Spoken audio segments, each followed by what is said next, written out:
বিসমিল্লাহির রহমানির রহিম। আসসালামু আলাইকুম প্রিয় শিক্ষার্থীবৃন্দ, কেমন আছো তোমরা? করোনা দুর্যোগের কারণে তোমরা মানসিকভাবে কেউ ভালো নেই জানি। বৈশ্বিক এই মহামারীর কারণে আমরা আজ সবাই অসহায়। তোমাদের পড়াশোনার কথা ভেবেই কলেজ কর্তৃপক্ষ অনলাইন ক্লাসের ব্যবস্থা করেছেন। এই জন্য আমি কলেজ কর্তৃপক্ষকে ধন্যবাদ জানাই। এরই ধারাবাহিকতায় আমি জামিলা রশিদ, সহকারী অধ্যাপক, ইসলামের ইতিহাস ও সংস্কৃতি বিভাগ, দনিয়া কলেজ, তোমাদের সামনে উপস্থিত হয়েছি। আমার এই ক্লাসটা মূলত অনার্স তৃতীয় বর্ষের শিক্ষার্থীদের জন্য। তোমরা নিশ্চয়ই আমার সঙ্গে অনলাইনে উপস্থিত হয়েছো ক্লাসটা করার জন্য। তো আমরা কথা বেশি না বাড়িয়ে আমরা আজকের আলোচ্য সূচিতে চলে যাই। আমরা আজকে ইসলামের ইতিহাসের আধুনিক ইউরোপের ইতিহাস থেকে আমরা পাঠটা শুরু করব। প্রিয় শিক্ষার্থীবৃন্দ, আজকে আমরা আধুনিক ইউরোপের ইতিহাসের প্রথম অধ্যায় থেকে পাঠ শুরু করব। আজকের পাঠের বিষয়বস্তু হলো নেপোলিয়ন বোনাপার্ট। পাশেই তার ছবিটা দেখছো তোমরা। একটা বিখ্যাত উক্তির সাথে আমরা সবাই পরিচিত। উক্তিটি হচ্ছে, আমাকে একজন শিক্ষিত মা দাও, আমি একটি শিক্ষিত জাতি দিব। হ্যাঁ, ঠিক ধরেছ, এই উক্তিটি হলো বিখ্যাত এই যোদ্ধা নেপোলিয়ন বোনাপার্টের। নেপোলিয়ন সম্পর্কে আমাদের পাঠ শুরু করলে প্রথমেই তার পরিচিতি সম্পর্কে আমাদের জানতে হবে। প্রথমে একটু ভূমিকা দিয়ে নিই।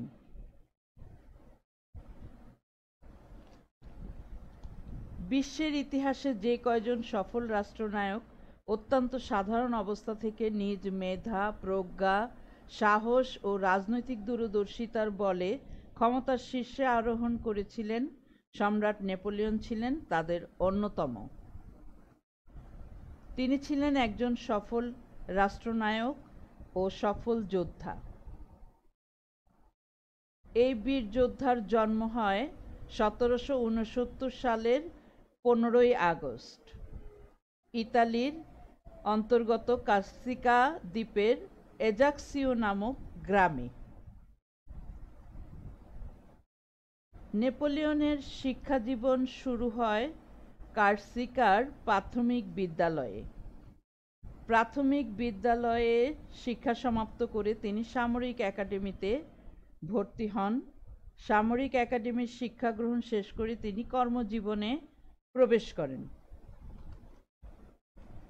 1794 সালে সাব লেফটেন্যান্ট পদে যোগদানের মধ্য দিয়ে তার কর্মজীবন শুরু হয়। ফরাসি বিপ্লব পরবর্তী ফ্রান্সের রাজনৈতিক অস্থিরতার সুযোগে তিনি ক্ষমতার কেন্দ্রবিন্দুতে চলে আসেন। প্রধান সেনাপতি নিযুক্ত হওয়ার পর নেপোলিয়নের মাঝে রাজনৈতিক উচ্চাভিলাষের জন্ম হয়। 1804 সালে তিনি নিজেকে ফ্রান্সের সম্রাট হিসেবে স্বীকৃতি দেন। পরে সিনেটে আইন পাশ করে তাকে সম্রাট হিসেবে স্বীকৃতি দেওয়া হয়। নেপোলিয়নের পরিচিতি ও কর্মজীবন সম্পর্কে আমরা জানলাম। এখন তার শাসন ব্যবস্থা সম্পর্কে সংক্ষিপ্তভাবে আমরা কিছু আলোচনা করব। তার শাসন ব্যবস্থা ছিল কেন্দ্রীভূত, বিকেন্দ্রীভূত নয়। তার শাসন ব্যবস্থার মূল উদ্দেশ্য ছিল এককেন্দ্রিক শাসন, জনকল্যাণমূলক শাসন এবং দীর্ঘস্থায়ী শাসন। এই তিনটি উদ্দেশ্যকে সামনে রেখে তিনি তার শাসন ব্যবস্থাকে এগিয়ে নিয়ে যান।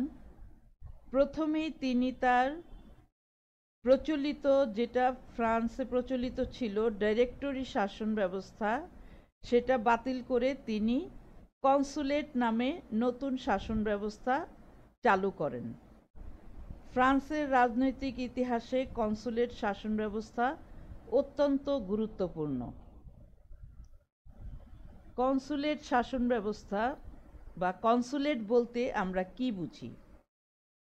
কনসুলেট হচ্ছে রাজকীয় শাসন, যিনি আইন ও ক্ষমতা প্রয়োগ করেন। নেপোলিয়ন তার ২ জন সহকর্মীকে নিয়ে কনসুলেট নামে শক্তিশালী সামরিক সরকার প্রতিষ্ঠা করেছিলেন। একটা কথা এখানে না বললেই নয়, তা হলো নেপোলিয়ন ক্ষমতাকে খুবই উপভোগ করতেন, আর এই সম্পর্কে তিনি নিজেই বলতেন, "I love power as a musician loves his violin. I love it as an artist." অর্থাৎ একজন সঙ্গীতজ্ঞ যেমন তার বেহালাকে ভালোবাসে, তেমনি তিনিও ক্ষমতাকে তেমনি ভালোবাসেন। যেহেতু নেপোলিয়ন ছিলেন একজন জাত সামরিক নেতা, তাই তার শাসন ব্যবস্থায় গণতন্ত্র থাকার কথা নয়। কিন্তু তার শাসন ব্যবস্থার আরও ২টি উদ্দেশ্য ছিল, তা হলো জনকল্যাণমূলক শাসন ও দীর্ঘস্থায়ী জনপ্রিয়তা লাভ। এই উদ্দেশ্যকে সামনে রেখে নেপোলিয়ন তার শাসন ব্যবস্থার কিছু সংস্কার করেছিলেন।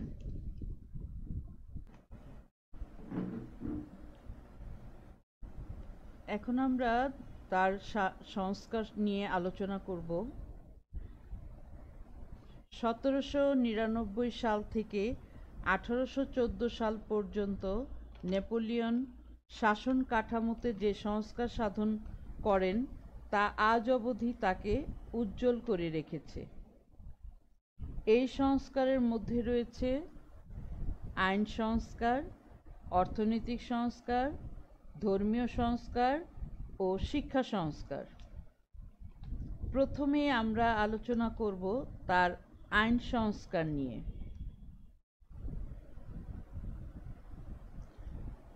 আইন সংস্কার কোড নেপোলিয়ন নামেও পরিচিত। ১৮০০ সালে নেপোলিয়ন আইন প্রণয়নের আদেশ দেন। ১৮০৪ সালে সিভিল কোড নামে আইন তৈরির কাজ সম্পন্ন হয়।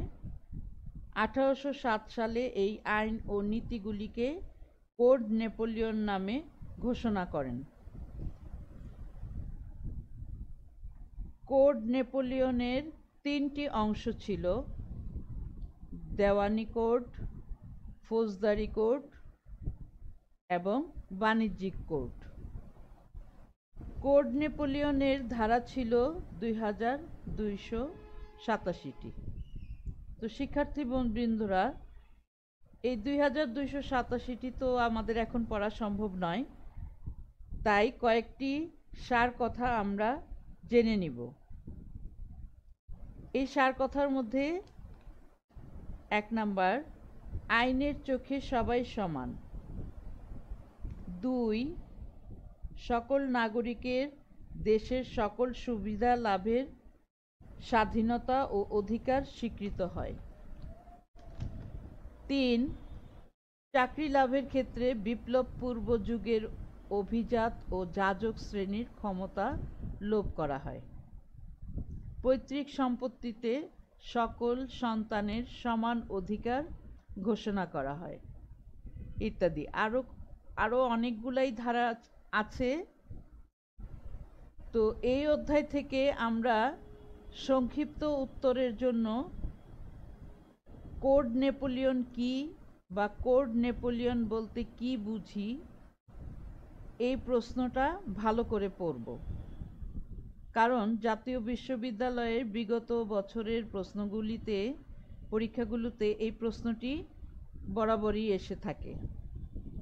মোটামুটি এই ছিল তার আইন সংস্কার।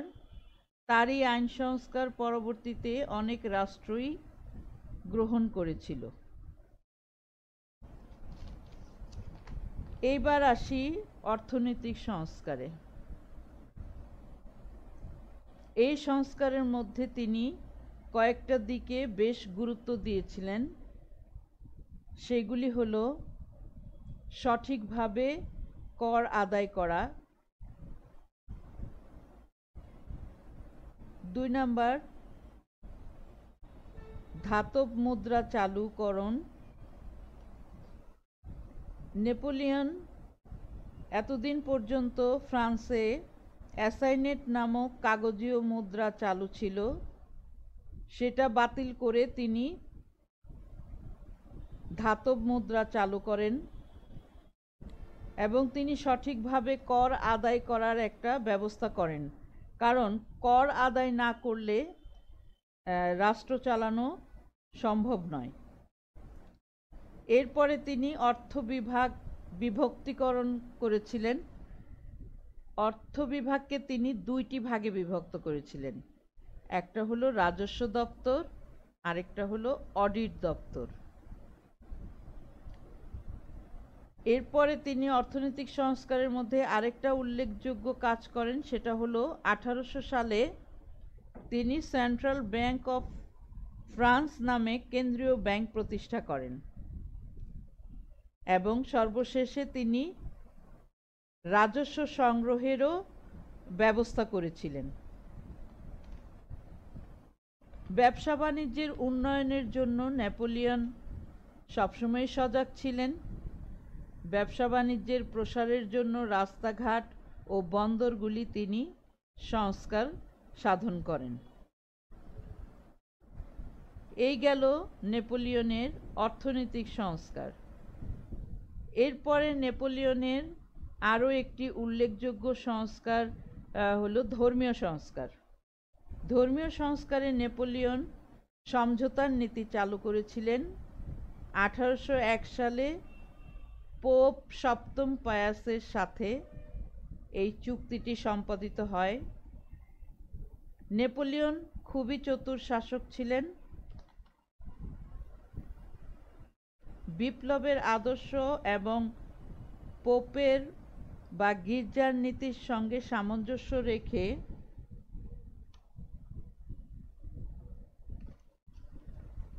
এই মীমাংসামূলক আইন প্রণয়ন করেন। এই ধর্ম সংস্কারে কয়েকটি গুরুত্বপূর্ণ বিষয় ছিল বা মূল কথা ছিল। মূল কথাগুলি হলো, ক্যাথলিক ধর্মকে ফ্রান্সের সংখ্যাগরিষ্ঠ মানুষের ধর্ম বলে স্বীকৃতি দেওয়া হয়। 2, ধর্ম আচরণের স্বাধীনতা প্রদান করা হয়। 3, যাজকদের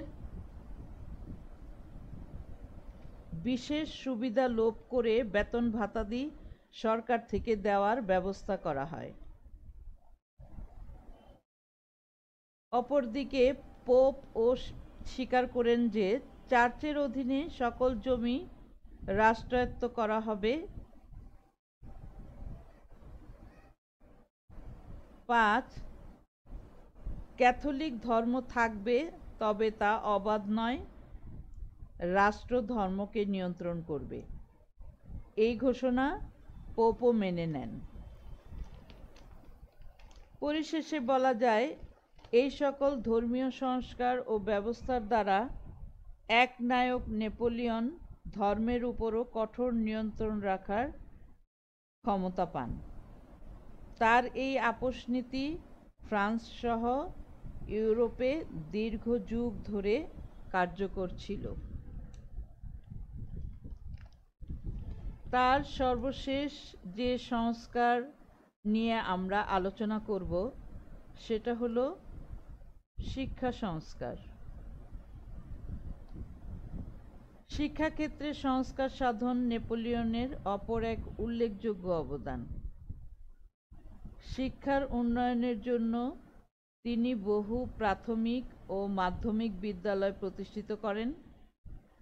বহু কারিগরি বিদ্যালয়ও স্থাপিত হয়। শিক্ষা ব্যবস্থায় তার মূল উদ্দেশ্য ছিল দক্ষ প্রশাসক তৈরি করা। তিনি বিজ্ঞান ও সামরিক শিক্ষার উপরও গুরুত্ব দেন।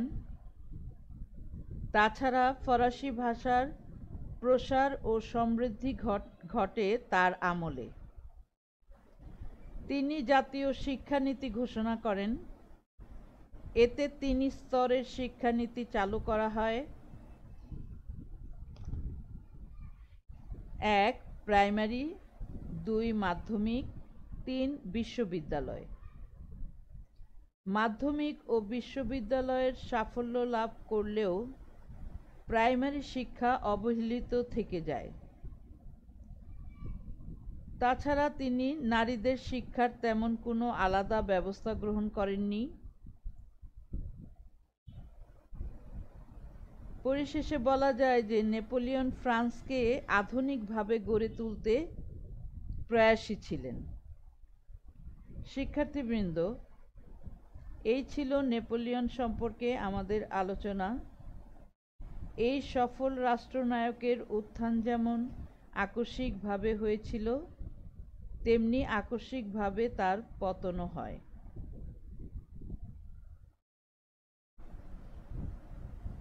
যে নাকি জীবনে 40টি যুদ্ধে অবতীর্ণ হয়েছিলেন, সেই যুদ্ধ দিয়েই তার জীবনের শেষ পরিণতি ঘটে, আর সেই যুদ্ধের নাম ওয়াটারলুর যুদ্ধ। 1815 সালে ইংরেজ বাহিনীর সঙ্গে এই যুদ্ধ সংগঠিত হয়েছিল।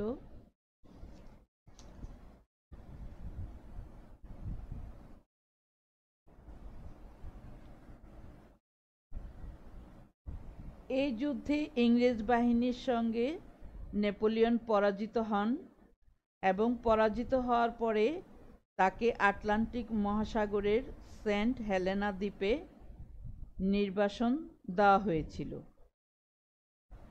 এবং সেখানেই দীর্ঘদিন নির্বাসিত জীবনযাপন শেষে এক দুরারোগ্য ব্যাধিতে আক্রান্ত হয়ে তিনি 1821 সালে মৃত্যুবরণ করেন। তিনি আর্সেনিকোসিস নামে রোগে আক্রান্ত হয়েছিলেন এবং এই সফল রাষ্ট্রনায়ক, যে নাকি জীবনে 40টি যুদ্ধে অবতীর্ণ হন, সেই যুদ্ধ দিয়েই তার জীবনের শেষ পরিণতি ঘটে।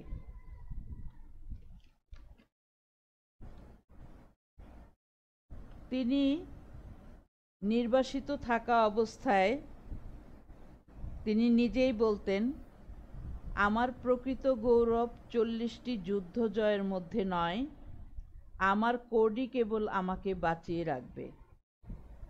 আসলেই তাই, নেপোলিয়ন আজও স্মরণীয় হয়ে আছেন তার কোড প্রবর্তনের কারণে। 1769 সালে যার জীবন শুরু হয়, 1821 সালে তিনি মৃত্যুবরণ করেন।